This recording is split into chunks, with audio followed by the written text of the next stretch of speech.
Render unto Caesar what is Caesar's, and to God what is God's. One of the blessings of studying in Rome was the rich encounter with history, with ancient world history. For example, when I studied the catacombs in my archaeology class, we met underground in the network of tunnels that formed one of the catacombs, the hidden burial places for Christians.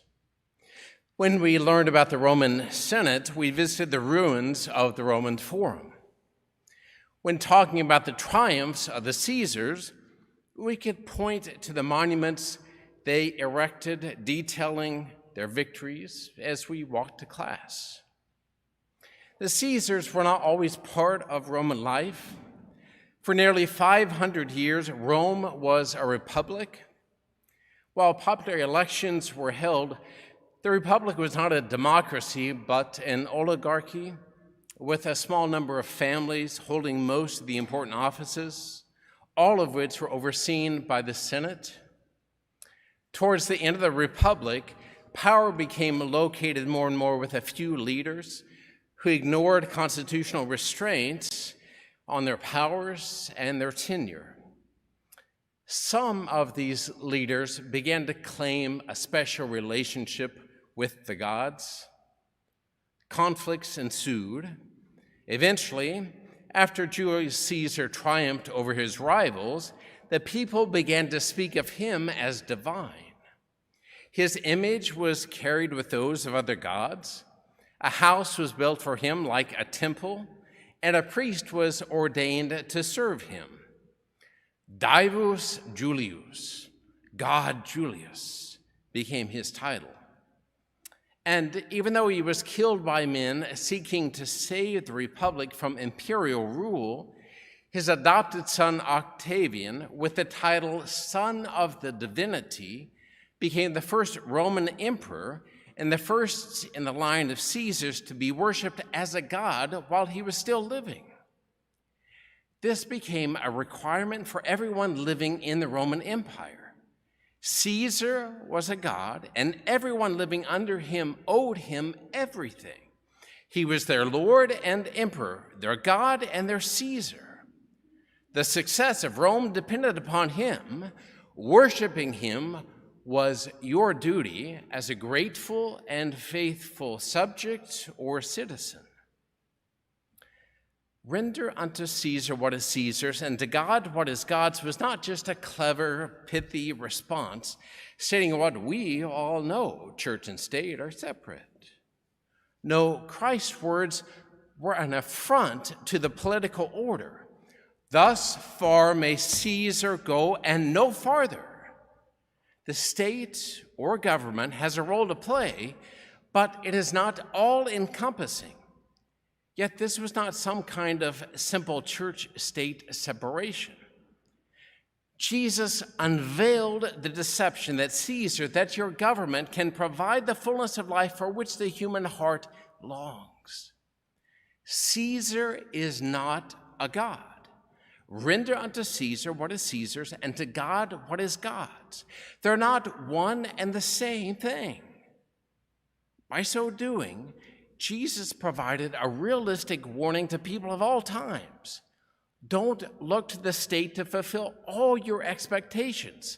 That's a burden it cannot carry. And get this, by spelling out the limits of the government, this is Caesar's, this is not, Jesus clearly is communicating that the government is not qualified to speak on every subject. Do you see this? Jesus created space for conscience, for personal freedom, which, note, is not identified as an emotion or the ability to choose anything or as an inner voice which is its own standard or rule. But what did he say? Render unto God what is God's. Well, what is God's? What belongs to him? Creation? Yes, creation. He is the creator. Human life, immigrants, the poor, the unborn, the elderly, orphans, do they belong to God? or to Caesar? Marriage, family, sexuality, are these Caesar's areas of competence? Do they belong to him? Conscience must have something to do with the nature of things and with God's purpose and plan for his creatures. What Jesus said was revolutionary, but it remained revolutionary only because he did not advance the realm of conscience and its religious underpinnings through violence and power, but through suffering and the cross. If he had approached it in any other way, it would have devolved into just another power construct, like politics or popular movements, with success being measured by the domination or suppression of your foes.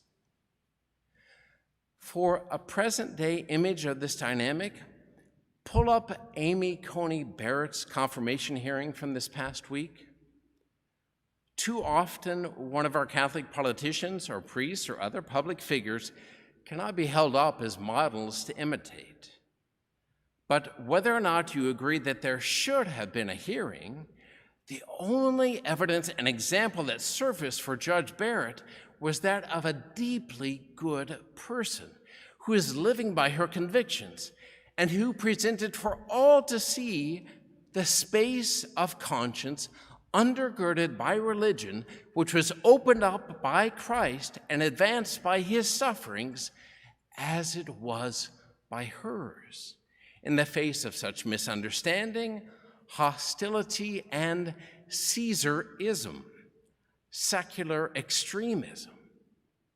I'm convinced that while you and I must vote with attention to the impact of all the local, state, and national elections, the contribution most needed now is the specifically religious one, the one which witnesses not through force, but through suffering for the truth.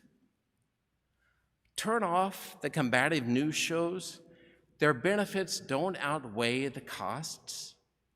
Engage in spirited debates if you want to, but not with anger in your heart or on your lips, or if debating will simply do no good. Don't seek victory through power, but through the cross. Give God what is his, and you'll help Caesar attain a better state.